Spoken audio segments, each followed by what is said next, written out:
mempersilahkan kita untuk memanggil Pak Alexander menjadi saksi. Kenapa dia perlu menjadi saksi? Karena kasus ini kan terjadi bukan baru sekarang, bukan 2023, tapi jauh dari tahun 2010. Dan saat itu yang menjadi direktur Sedayu adalah Pak Alexander.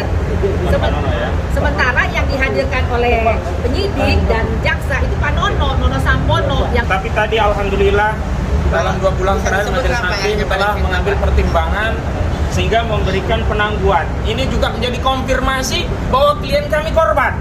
Kalau klien kami pelaku, pasti tidak akan diberikan penangguhan. Bagaimana mungkin mafia tanah diberi penangguhan? Ya. Ini mengkonfirmasi memang klien kami korban.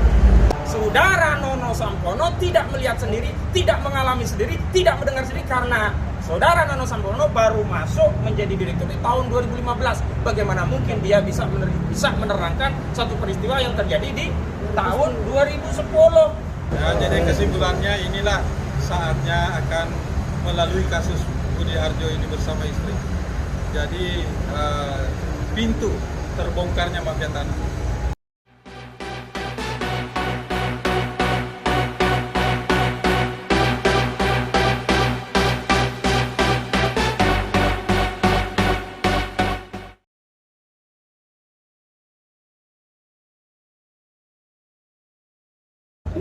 Bismillahirrahmanirrahim. Assalamualaikum warahmatullahi wabarakatuh. Waalaikumsalam. Minal aidin wal faizin. Mohon maaf lahir batin kepada semua mafia-mafia tanah yang ada di negeri ini.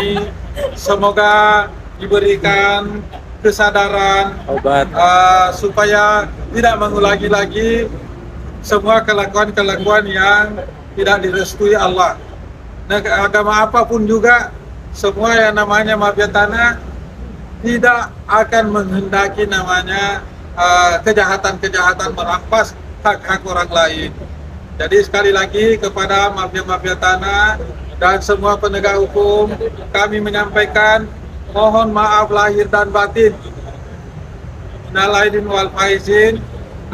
Sekarang ini kita berada di Pengadilan Negeri Jakarta Barat, mengikuti sidang korban mafia tanah.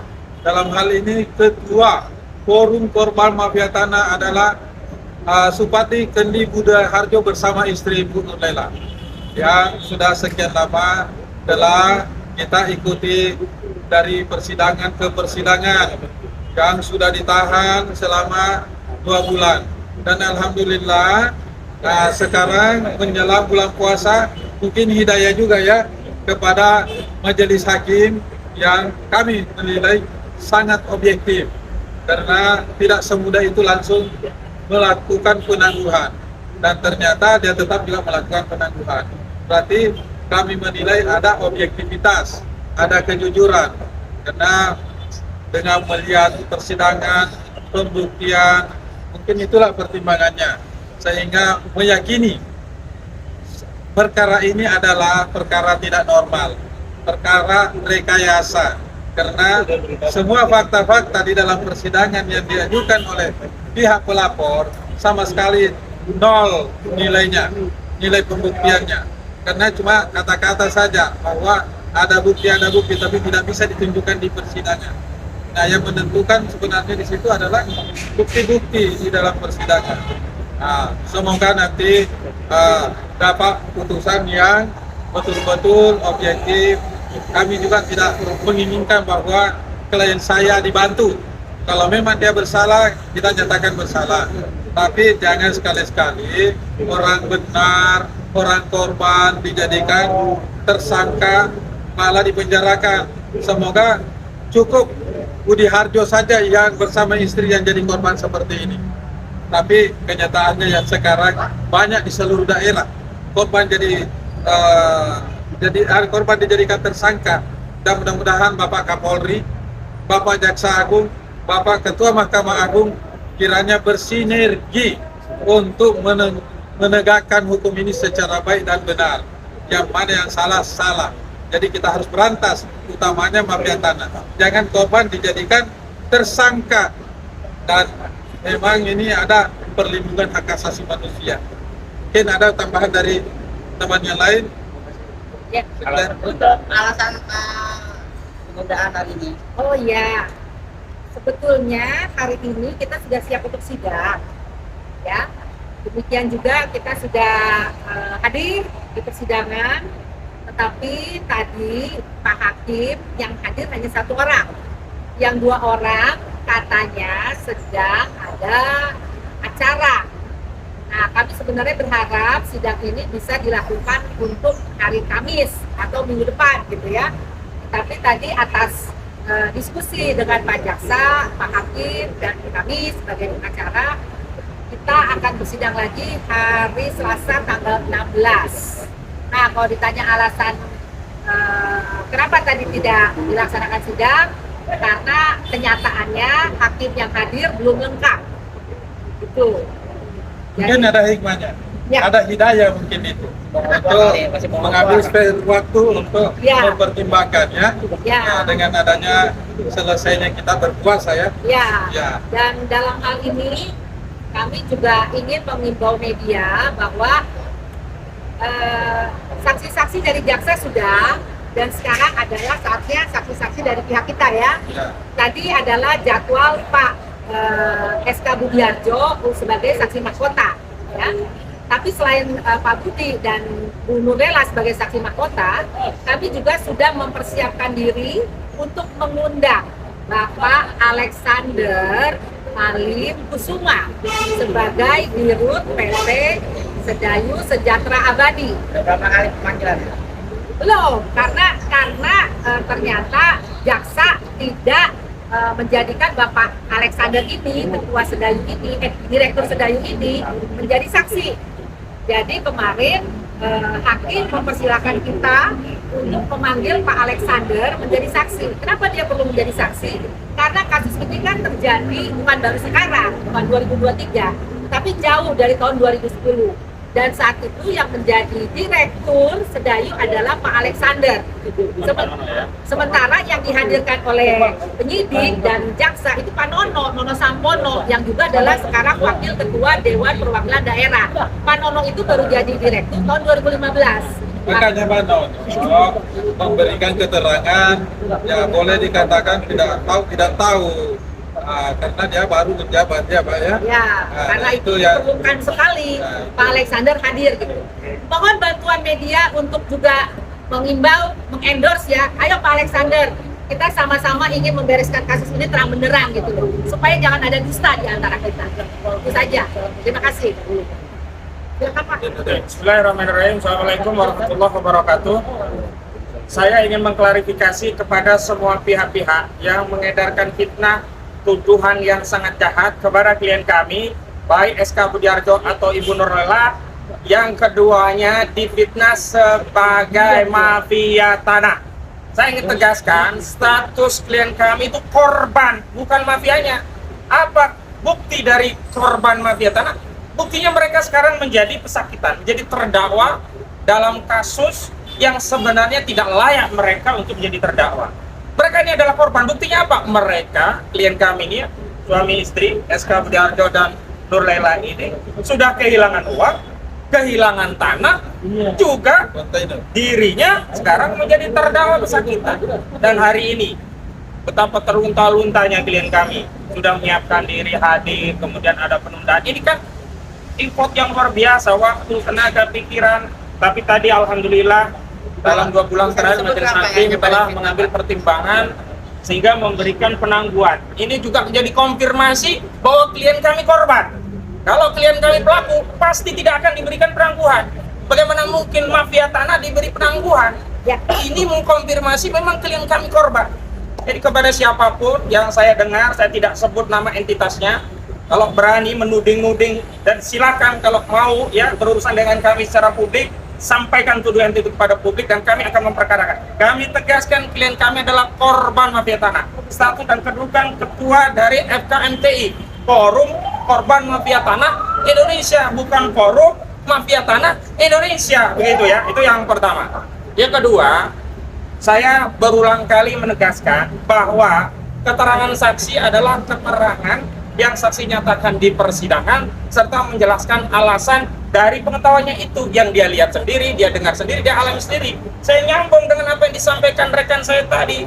Saudara Nono Sampono tidak melihat sendiri, tidak mengalami sendiri, tidak mendengar sendiri karena Saudara Nono Sampono baru masuk menjadi direktur di tahun 2015. Bagaimana mungkin dia bisa menerangkan satu peristiwa yang terjadi di tahun 2010? Problemnya adalah bukan masalah apakah ini terjadi pemalsuan atau tidak. Saya ingin mengadu data dengan PT SSA. Sebenarnya dia kepemilikannya dari mana? Karena kalau dia, ya, PT SSA ini punya bukti yang sah, punya bukti yang bisa dipertanggungjawabkan di hadapan persidangan, maka PT SSA bisa menjelaskan secara detail asal mula riwayat kepemilikan tanah yang saat ini diklaim milik SSA. Padahal sebagiannya adalah milik klien kami yang saat ini dirampas.